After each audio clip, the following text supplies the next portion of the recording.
So I think a lot of you have come to realize MLB 23 is different. Okay, it's not that different. There's a lot of similarities between past MLB The Show games. It's like when your aunt sees you in the first time in like 4 months and says, "Oh my God, you've grown so much."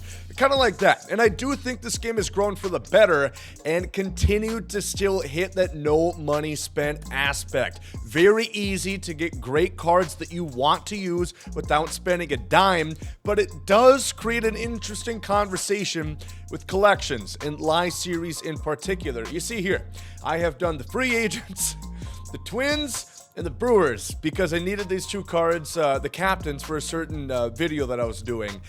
But I do not think that live series collections is worth it. We're going to talk about that today. Leave a like down below, subscribe to the channel as always, and let's get deep into this video here. So there's some things to understand first of all. Obviously, I completely get that you want to use Sammy Sosa, that you want Mark McGwire, that you want the captain, Derek Jeter, on your team.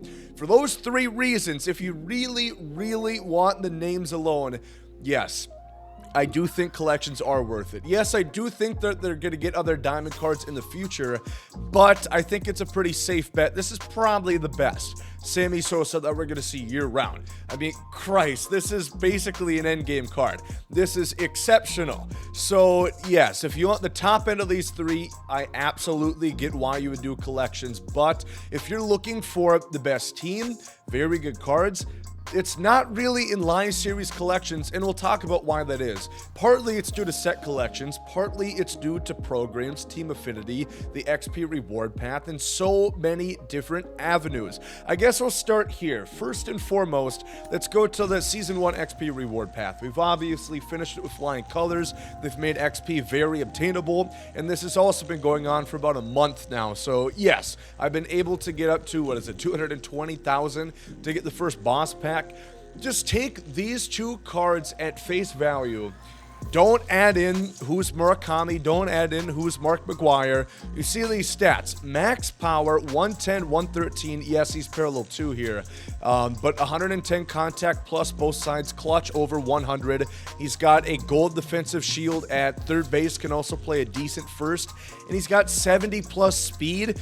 Granted, he has no quirks, but is that the end of the world? Now you compare that to the American League collection card, Mark McGwire, big fucking Mac for the A's here, who has the same power, less contact, worse fielding, less speed, less clutch, but he does have 7 quirks. Shout out to the boys at ShowZone. They do a great job. If you want a great database to figure out how much a collection is going to cost, if you want to figure out a team build before you actually buy the cards, anything like that, track market prices, easy way to do it is right here on ShowZone. Not sponsored. They're just a great, they're a great service. They do a great thing.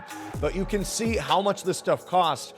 Yes, the American League Live Series in total is going to cost you between 900,000 and 980,000 stubs to get Mark McGwire.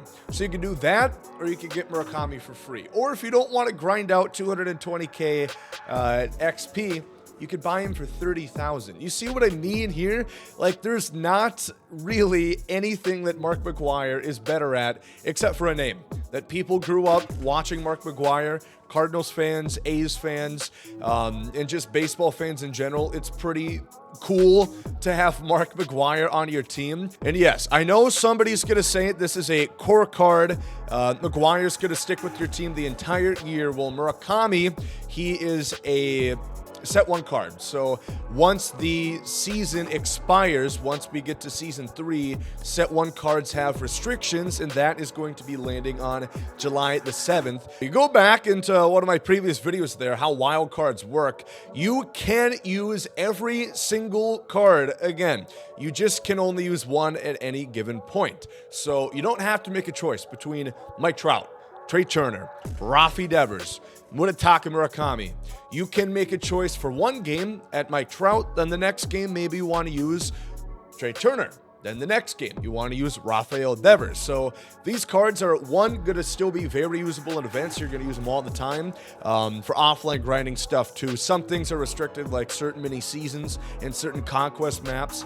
But widely, yes. I mean, you get to use all these cards. You can only use one at any given time, though.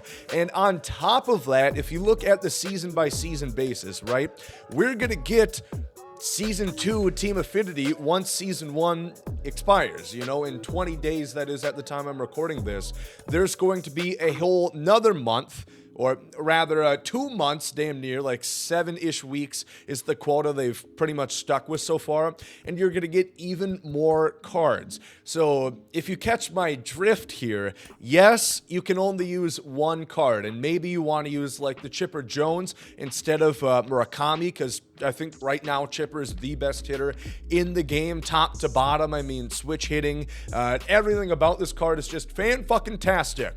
Picasso, baby. It's beautiful. I can't wait to get him on my main squad. Just used him in BR. He's damn good against bronze cards. You have no idea. So, yes, you might want to mainly use your wild card on him, but there absolutely will be more 99 overall first basemen that you're going to be able to get that are probably going to be better than Mark McGwire, that are not going to cost 980,000 stubs. Same thing goes with Derek Jeter. Same thing goes with Sammy Sosa. Now, those two in particular, I do think are the best cards in the game at their position, if at least by a small margin. I do think Jeter's a better card than Trey Turner, just by a little bit. The contact being maxed out, max clutch, max fielding, which, you know, always gonna have its critics with the Jeter card, right? 90 plus speed. I mean, it's so good. 9 quirks as well. And Trey Turner's also phenomenal. Derek Jeter costs damn near 2 million stubs compared to Trey Turner, which we're getting a new program today that's going to have 10 free charisma cards. I mean, there's a ton of free content that's coming out. Tops now 8 cards per week that adds on to your progress towards the Set 1 collections. You're going to be able to get at least one of them done if you play at least at all. You know, if you play an hour a week, maybe not, but if you play a couple hours a week, I definitely think it's realistic, if you use your time properly, that you can get one of these 3 bad boys right here. So that's kind of my point.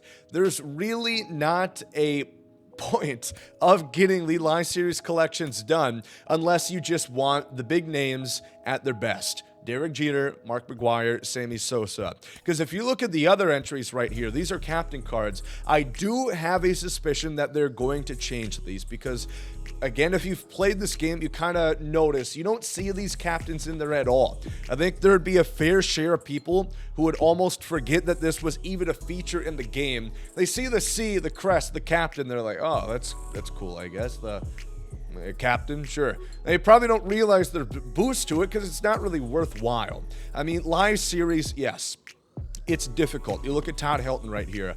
35 contact right, 30 contact left, 25 batting clutch, 15 fielding. Yes, that's a nice boost, but the problem is that still does not make the Rockies good. You know, and the better teams have lesser boosts. The worser teams get bigger boosts. So, yes, you could have a very, very high contact Charlie Blackmon, but he's still going to have 40 power against lefties. He gets a plus 15 boost up to what, 60? And then he has 33 reaction. I mean, good lord. Good lord. You know, this would be like Mr. Magoo trying to run a convenience store. People would just walk in and steal anything. It'd be so slow to react. So it still doesn't make these viable. There's a few of these that are sprinkled in throughout the mix that are pretty good. Like Rob Dibble, he's always going to be effective. You look at Valenzuela, some guys play really well with him. This Hank Aaron is pretty good. Billy Wagner is probably the best lefty reliever in the game still. But aside from that, there's not much. So you're going to get Live Series collections done for $2 million, for, I don't know, like 4 cards that you'd use. This whole conversation really kicked off with Manny Machado because Tatis is being added into the game. He's back from a suspension now, and his price is soared higher to 80,000 stubs. And people in my chat would say like, oh yeah, you know, I got to make sure to get Manny Machado before Tatis comes in, because Tatis being a new card, a diamond, and a guy that not everybody likes at this point, being that he's coming back from suspension. But he's a fan favorite by lots, okay? I think we can agree by that. He's going to go for a lot. And they're saying, okay, get the Padres done before he comes in. Why? You know, I would see so many people and I would ask them like, oh, you know, are you close on collections? They'd say, no, I've got like the Royals done. I have the Royals, the Giants who, by the way, have 0 gold cards. You know, they're not close on any other collections. What's the point? You know, the Live Series, Tatis, Machado, they're going to go down in a little bit. So, again, it comes back to there is no point, right? If you're not close on Live Series collections, there's not a reason for you to do that, because getting 1 done doesn't mean that you have 175, doesn't mean that you have 110, 100, you know, all of that, the 15, 90 plus pitchers on the Mets. It's just tough. It's just tough. And for a lot of people who are no money spent, who don't have the luxury of just easily getting live collections done, I think you are far better off getting stubs, saving them, and waiting for cards that you like, and finishing out collections, you know? Because, yes, again, you can only use 1 core card at any given time, but you also use them in events, like I said, and you also can switch it around. So if you were to get Babe, Pedro, and Chipper, you can still use all 3 in certain events, and I do think at the end of the season, it's going to open it up more broadly. And on top of that, you also have to think about this. If I were to get Chipper Jones today on April 21st when I'm recording this, the first time that there's going to be some restrictions is July 7th. I have the rest of the month of April, the entire month of May, the entire month of June, and the first week of July until I even have to worry about a damn thing. So that's kind of my walk-off right there. If you want to do it, do it. I just think that there's much better things that you could be spending your time on, spending your stubs on. Get these collections done and get different cards that you want. You know, pack prices are higher. You see these cards that are going for, like Grayson Rodriguez, he's going for 85,000, but certain cards, like the JT Realmuto, goes for 150. You want to get JT, you know, then you can sell them and get the stubs back and keep flowing and keep those stubs and keep getting new cards that you want. That's my perspective. Let me know what you guys think in the comment section down below. Leave a like as well. Subscribe to the Gomer Simpson channel, and thank you for watching. Hope you guys have a good one.